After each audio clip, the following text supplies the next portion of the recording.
জমি জমা, ঘরবাড়ি, রাস্তাঘাট, চা দোকানের আড্ডা, অনেক ফ্যামিলি একসাথে বসবাস, প্রতিহিংসা, এটা কি গ্রাম? না রে পাগলা, এটা গ্রাম নয়। গ্রাম হচ্ছে একতাবদ্ধ, একসাথে চলাফেরা করা, একসাথে সিদ্ধান্ত নেওয়া, একে অপরের পাশে থাকা, সঠিক নেতৃত্বে গ্রাম পরিচালনা করা, এটাকেই গ্রাম বলে।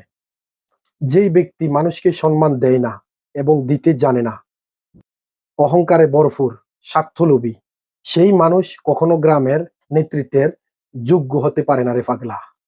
নেতৃত্ব মানে ক্ষমতা নয়, দায়িত্ব। দায়িত্ব মানে মানুষকে ভালোভাবে বোঝা, শ্রদ্ধা করা, একসাথে চলা, গ্রামের কল্যাণে কাজ করা, সবসময় মানুষের সুখ দুঃখ বোঝা এবং সঠিক সময় সঠিক সিদ্ধান্ত নেওয়া এবং দেওয়া, সঠিক নেতৃত্ব পরিচালনা করা। যেই মানুষ অন্যের মর্যাদা মূল্যায়ন করে না এবং করবে না এবং করতে চায় না, তাকে দিয়ে সঠিক নেতৃত্ব হবে না রে পাগলা। একত্র থাকা, একসাথে সিদ্ধান্ত নেওয়া, একে অপরের পাশে থাকা, মানুষকে সম্মান করা, সঠিক নেতৃত্ব পরিচালনা করা, এটাই হচ্ছে গ্রামের আসল শক্তি।